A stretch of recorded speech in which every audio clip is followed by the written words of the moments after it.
One sec. Oh, there she is. So, hello everyone. My name, as some of you may already know, is Dr. Dan O'Brien. And in case we've never met before, I'm currently a visiting research fellow at the Centre for Death and Society at the University of Bath. Now, my research primarily focuses on the undertaking trade in the 18th century, and that's both in practical terms, what they did, who they served, what sorts of funerals did they put together, but also in the myriad of different ways in which the trade was represented. Now, today I'm going to be focusing on the latter of those two, and for this reason it must be clear from the outset that what these sources that we're going to be looking at today represent is an exaggerated critique rather than a direct account of real life or a snapshot of the way things were on the streets of the 18th century. But it is still reasonably useful because to be successful, any satire must draw upon reality so that its audience can recognise what they're laughing at, what the punchline's going to be at the end of the joke. And as you'll see, quite a lot of the Undertaker's appearances are fairly brief. They require the audience to recognise the Undertaker and then respond to a situation which sometimes is little more than the passage of a couple of words between characters.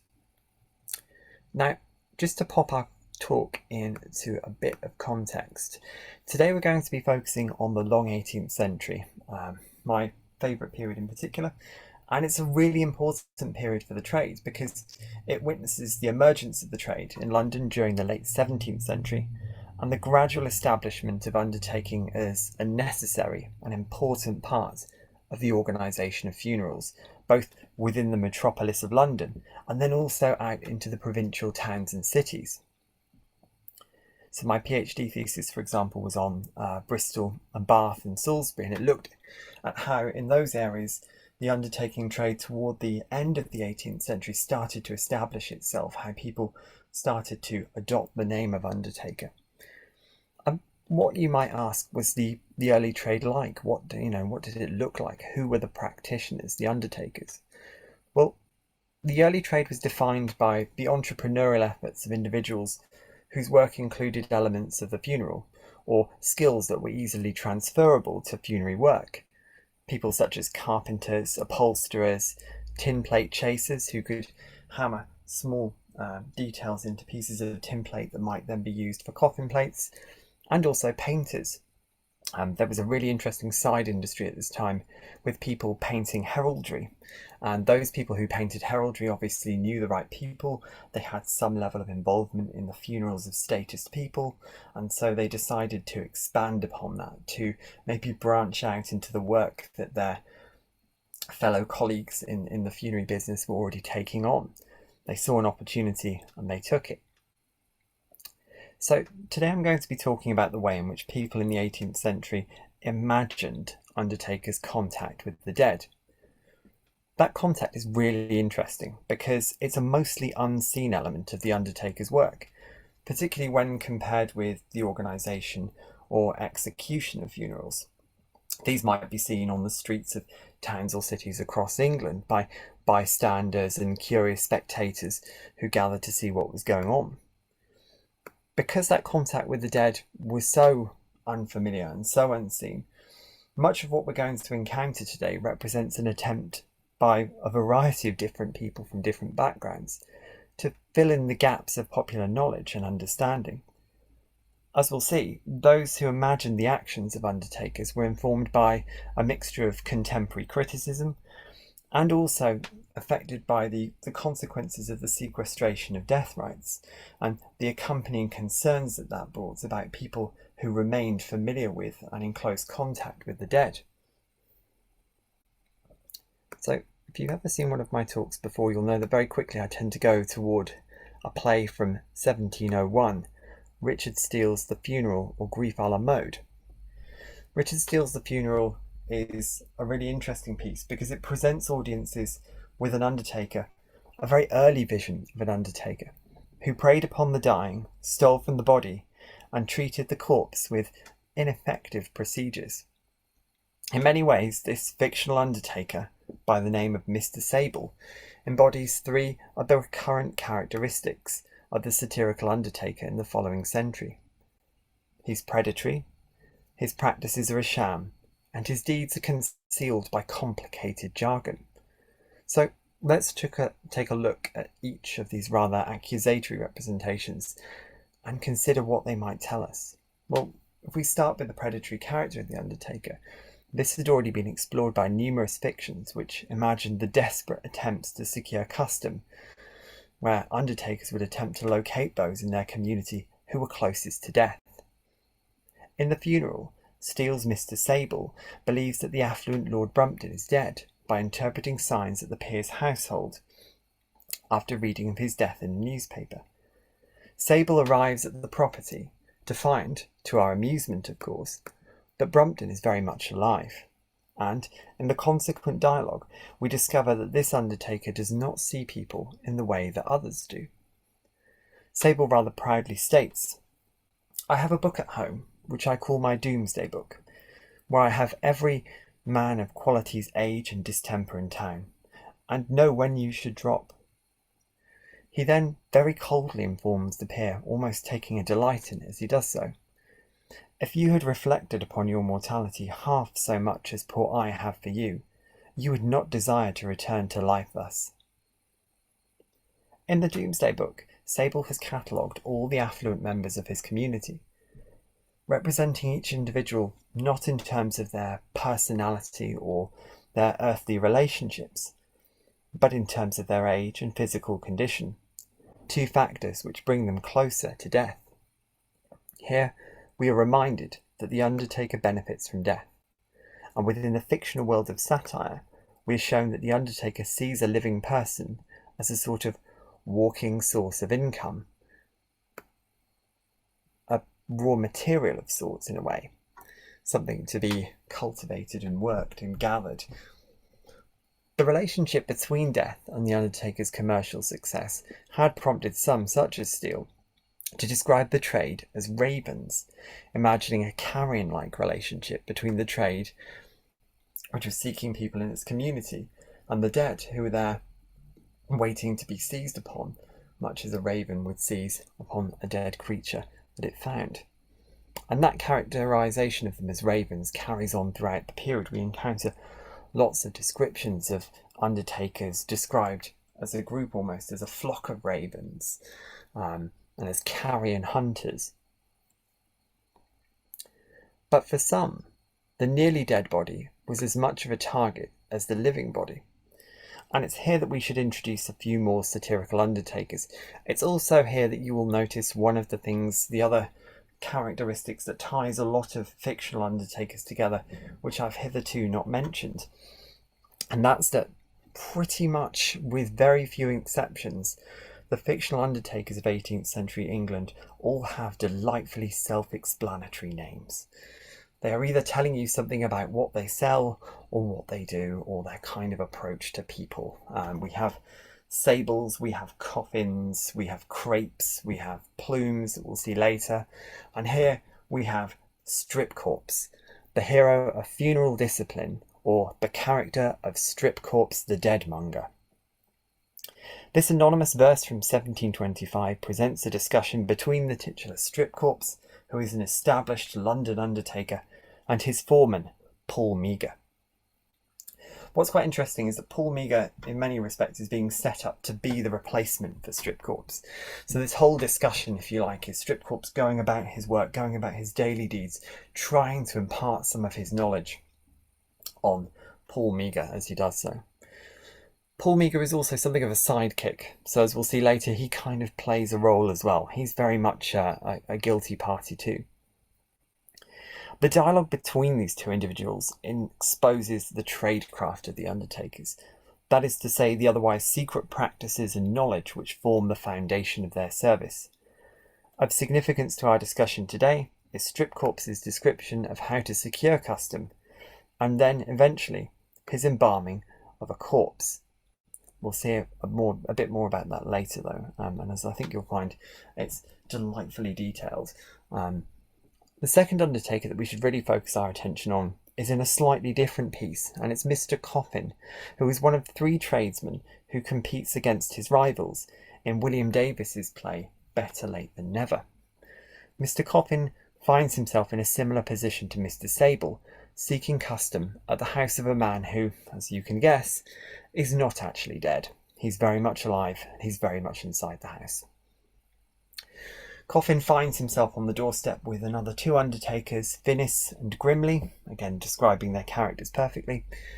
And after a very considerable brawl, one of them secures custom and thinks at least that he's about to get to go inside the house and organise the funeral, until of course he's rather unfortunately disappointed. When Coffin presents himself at the household servant, who's a little wise to what's going on in the world outside, warns his employer of the threat that desperate Undertakers pose to those who are ill, but still have a reasonably good chance of living, people who maybe are just feeling a bit under the weather. "'Tis a privilege," he says, which the Undertakers naturally claim, when the physical folks have 3/4 done over with their patient's business, they come in for the remaining fraction and conclude the farce with a very profitable epilogue by way of Finis. We can kind of tell what he's alluding to here, and we have a sense that maybe this household servant has heard this elsewhere, that he's been told this, maybe he's even experienced it in service somewhere else. Now, when this play was performed in the 1780s, the accusation of Undertakers easing the dying to a more rapid end had been voiced by numerous pieces, which imagined the consequences of heightened competition for all aspects of funerary business. We have various different accounts of Undertakers relaying how they've concealed themselves in houses, how they've snuck into the sick chambers of wealthy and status people, and how when that moment has presented itself, they've maybe slipped a hand in the right place or stopped a windpipe thus. They've essentially killed these people and then taken a reasonable degree of pride in the fact that they've performed their task to a perfect end, to a very complete end, and also to a very satisfactory end. This also involves a whole host of different criminal activities. If you think about it, not only do we have them killing people, we have them sneaking into, breaking into property, we have them using informants to find out where those individuals who might be rather ill are. So we can easily see how one might characterise members of the funeral trade as hunters of carrion, or worse still, cold-blooded murderers. But this wasn't always the case. There were some exceptions, which still poked fun, but did so in a way that alluded to other things. This particular image, The Death Hunter Macaroni, is a satirical lampoon on the fashionable, well-dressed and impressively wigged men of 18th century England. But here it combines the appearance of a macaroni with the symbols of the trade. We can see these worn on the character's back on what appears to be a sort of escutcheon, itself a very fashionable item, and an item closely associated with the funerary pomp which the trade provided. Escutcheons were the sorts of items which, if you wanted to signal your sort of good modesty and propriety, you could quite politely refuse, whilst still asking for a fairly ostentatious funeral, but definitely having no escutcheons or no mourning rings for your guests. In this particular instance, the escutcheon carries reminders of both death and the trade. We have reminders of the trade in the form of three candlesticks, or the candles, the tapers. Those might be used in nocturnal funerals or to light the mourning room of the bereaved household, positioned around a well-hung room with the coffin in the middle. We also have a rather fashionable looking coffin, which appears to have some nice nails around it and a very handsome breastplate on it too. And then up at the top we have the hourglass, a reminder of the transience of time, and the tools of the graveyard, things that we would expect to see almost in the memento mori imagery, which kind of still found its way into some art forms in the early and mid-18th century. Interestingly too, we have clutched in the hand of the individual here, we have what appears to be a conducting wand. Conducting wands are really important for kind of giving instructions and directing people around in the funeral, and also for processing in the funeral. When you see these trade card images of the funeral party, quite often you'll see a lead undertaker or a marshalling individual who's carrying a conducting wand. In satire, the conducting wand is also a way of kind of bashing an unruly mourner on the head, or poking them into life, getting them to do what you want them to do. In the context of our focus today, though, there's a particular line near the bottom which draws our attention. Beneath the title The Death Hunter Macaroni, we see the line, "We are not the destroyers, but the preservers of bodies." Maybe then there was a place for embalming in the services of the undertaker. Maybe they could claim that through this art, through these skills, they were doing something more than simply burying the dead in the earth. Now, there were satires of embalming practices, and they were, for the most part, a consequence of contemporary criticisms which had been made of fairly early undertakers, who were becoming an increasingly common source of embalming services. These criticisms were often made by members of the medical professions, who sought to distinguish the embalming which they were practicing, or at least endorsing, and developing at the same time, from that which was being performed by individuals outside of medicine, particularly the numerous individuals who styled themselves also as undertakers. The criticisms of William Wilkins and Thomas Greenhill in particular have a significant influence on the depiction of undertakers as embalmers in the satires of the early 18th century. William Wilkins' 1690 pamphlet, A Specimen of Embalming the Dead Entire Without Disemboweling, has been argued to have had a key influence on Steele's characterization of Mr. Sable. Wilkins had endorsed embalming as a practice which had long been favoured by people of high status, regardless of location or religion. Steele notes this himself in his preface to the printed version of his play, where he mentions an advertisement that he's encountered in a shop window for, and you may have guessed it, the services of William Wilkins.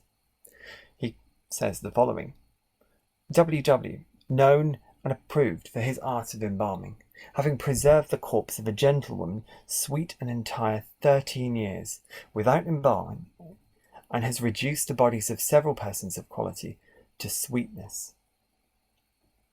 Interesting there that we have the very sensory dimension of embalming too, the sense that there's something about the embalming process which leaves a sensory trace that the individual, maybe in contact with or in the presence of the embalmed body, can sense themselves as a sign that the procedure has been performed to a satisfactory manner.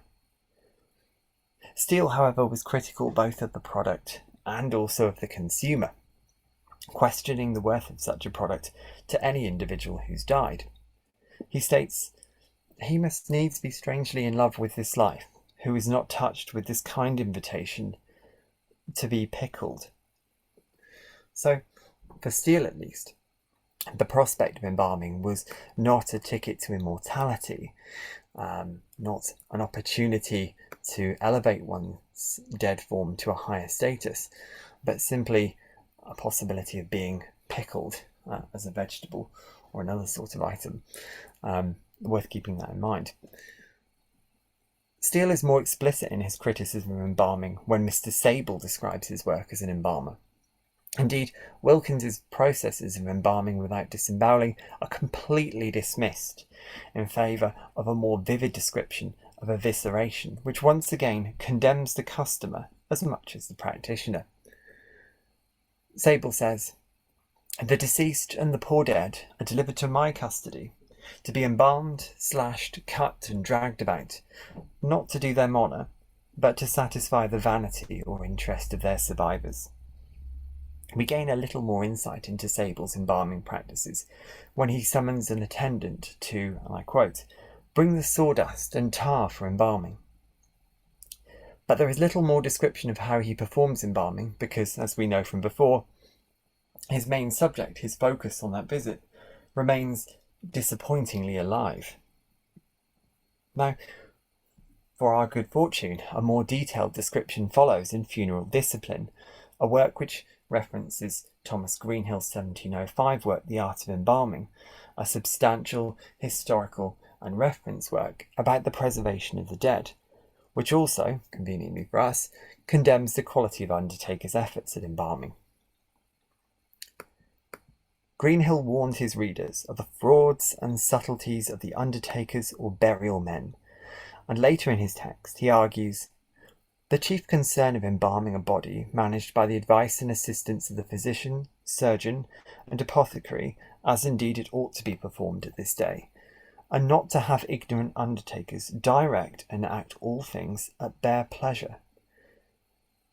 But what did fiction suppose that the undertakers actually did that could be so wrong?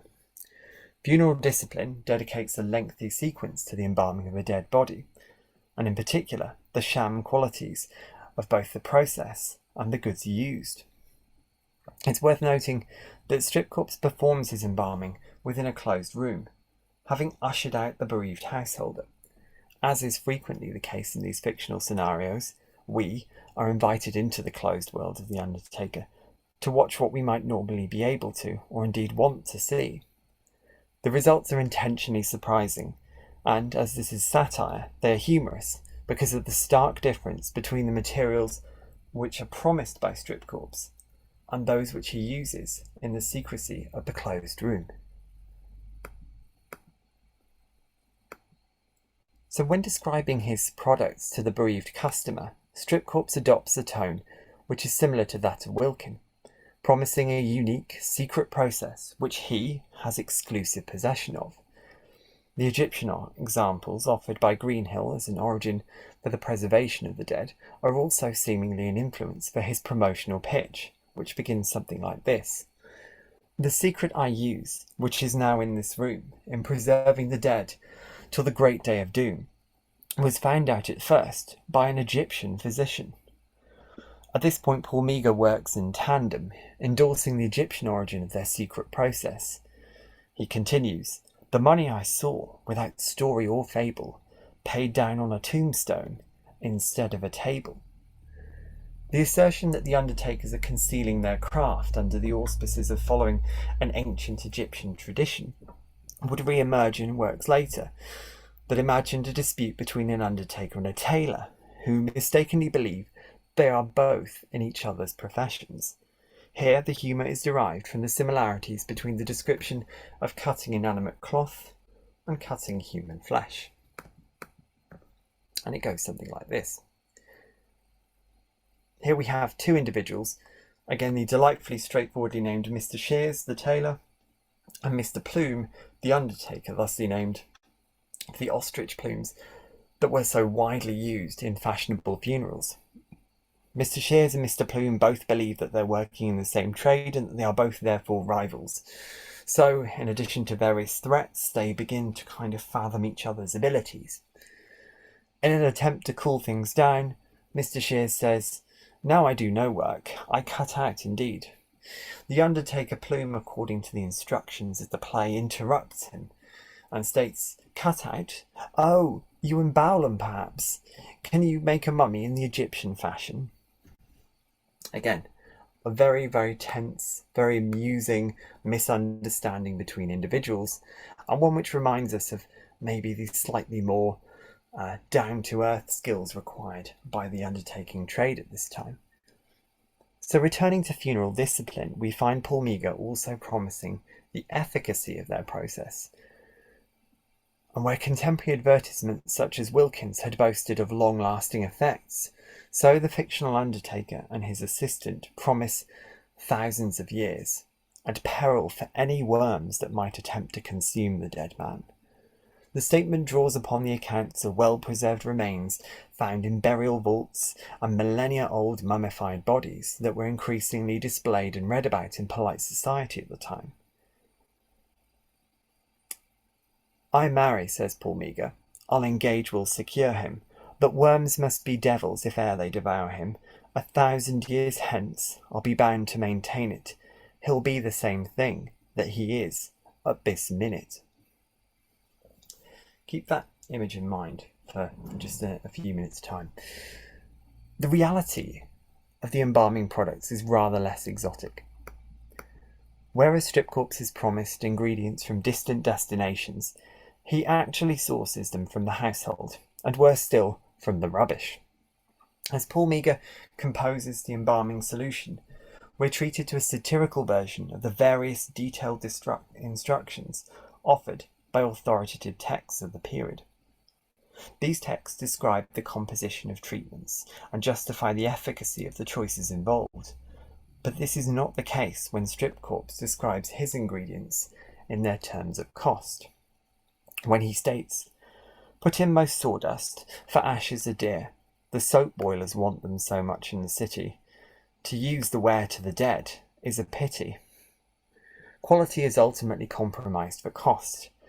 And as Paul Meagher observes, the result is, as he looks in the ingredients that he's mixing together, filth from a woodyard and burnt sea coal relics, instead of rich gums from Arabia Felix. Arabia Felix being essentially a place in the south of the Arabian Peninsula, kind of contiguous with where Yemen is nowadays. So what have these two men created? What have they realistically made? What's their solution to the embalming problem? Well, we get a very direct answer from, of all people, Paul Meagher. Both Strip Corpse and Paul Meagher are aware, as we can see, that their methods and technique are wholly ineffective.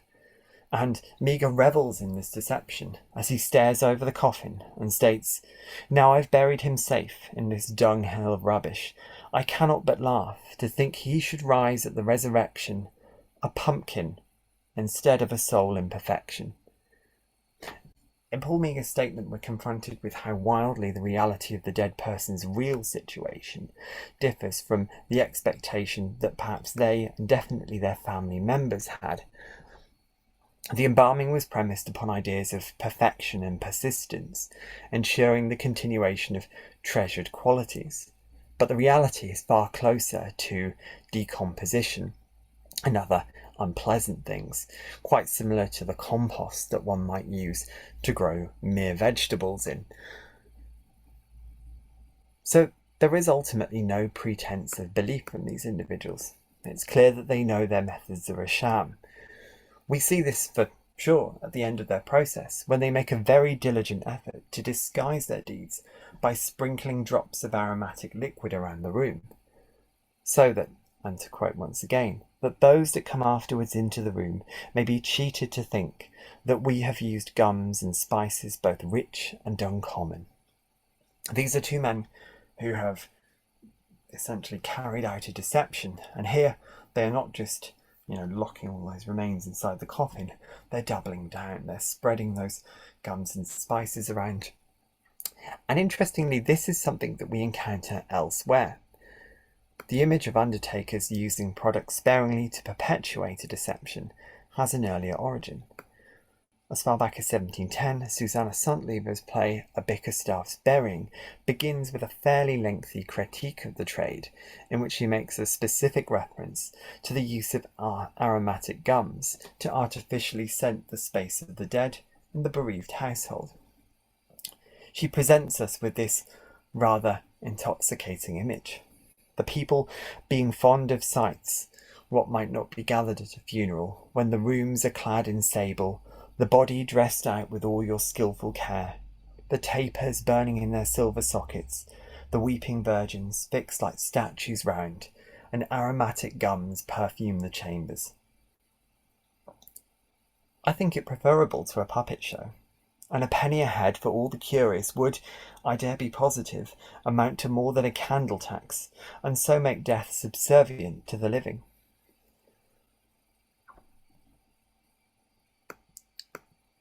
But the embalmed body, sealed in a shelled or lead-lined coffin, was most importantly concealed from view, and therefore it could contain anything, or indeed be in any state.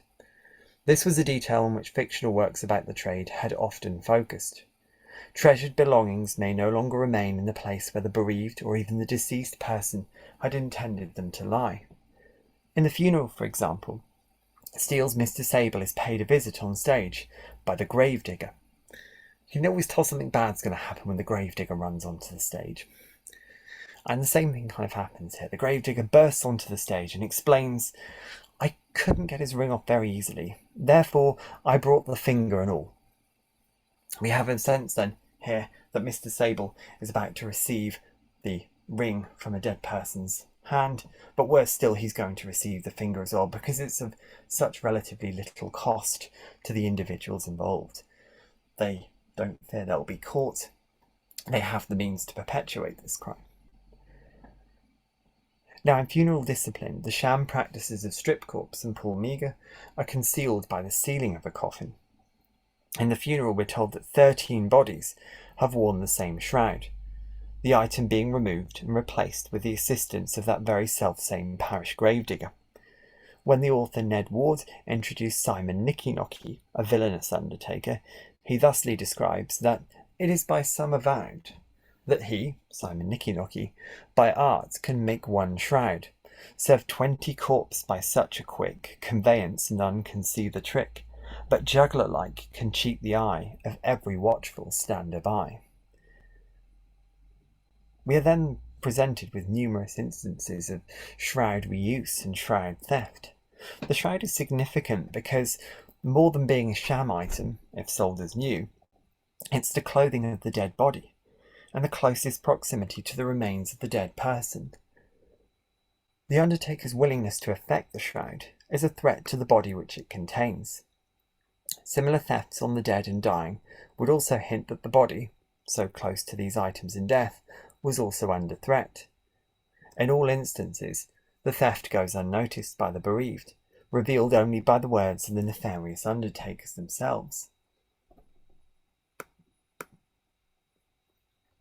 The shroud is also significant because it represents an item which should not be reusable. In the transforming funeral of the 18th century, an increasing number of items could be hired from the undertaker. Quite substantial and seemingly expensive items, such as candlesticks and black hanging cloth to decorate the mourning household, all the way down to small personal items, such as cloaks and scarves, which could be worn by mourners in the funeral procession. Hiring goods was a convenient practice for both the customer and the undertaker, but it did have its opponents. An early critic, the sugar merchant and author Thomas Tryon, wrote of the very early trade that due to the process of hiring, one cloak and other necessaries do several years furnish some 100 funerals, working journey work as long as one thread will hang to another. When so many of the other undertaker's items were reused from funeral to funeral, it seems only sensible to ask what the limit of such behaviour was.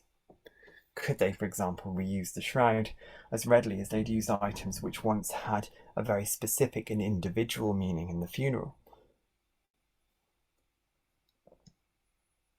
So as we've seen so far, the world of the fictional undertaker was a rather macabre and potentially quite criminal one.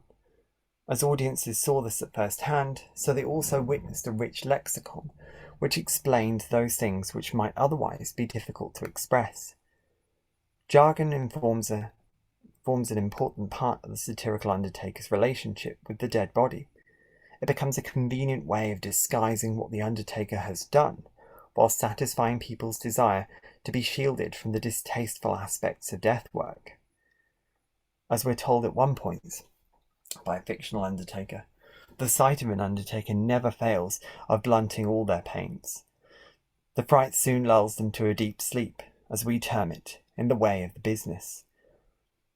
These words are uttered by Mr. Coffin, and as he explains his methodology and his skills, we find it's quite important to him to be seen as using terms of the business as he refers to them. The description of the business seems to advance the idea that the undertakers inhabit an insular and shared world with its own language and values. He also earlier remarks that I'll take your master's dimensions and prepare for his deposit, as we call it in the business. The audience knows that the undertaker is referring to burial, but the euphemism suggests that this moment is seen differently by undertakers, that maybe it's understood differently in another way too. Now this can be interpreted as dispassion. The undertaker's professional dispassion towards death was as much a cause for popular concern as a reassurance. In 1763, a widely published polemic on popular attitudes and familiarity with death by William Dodd included a reference to the undertaker handling without concern the clay-cold limbs of the deceased. Dodd's depiction of the workmanlike treatment of the dead was widely republished throughout the 18th century. finding an audience with many readers who were encouraged to confront the more fearful aspects of death, for their own spiritual good, to see the dead as reminders that they too were mortal and that they too must prepare for their own end, rather than shielding themselves in a myth of perpetual existence. Other critics of the Undertaker's similarity to regular trades can be found in earlier texts such as Campbell's account of the London trades, which describes the role of Undertaker thusly, as a hard-hearted generation who require more money than brains to conduct their business. I know of no one qualification peculiarly necessary to them. Campbell identifies the Undertakers as having become detached from the natural alarm that's said to accompany death. Their key skill is being able to look sad when funerals happen and being able to handle the dead. Maybe it was also the case that people had, if only slightly, grown more detached from the signs and senses of death themselves. As death very gradually came to be sequestered away in more easily attainable ceremonies and placed under the control of professionals, so the popular culture of the period found a focus for criticism and questions. However, this question was often aimed as much at the consumer as the provider, and in the fictional Undertaker's handling of the body, we may observe that the consumer is challenged for placing an unfamiliar individual in such close proximity to the treasured body of a loved one. Furthermore, in the sham products and criminal deeds, the fictional Undertakers challenge the worth of the products for which some consumers have paid so dearly. And with that, I would like to bring my talk to an end, and thank you all very much for listening. I hope you enjoyed it, and I look forward to any questions.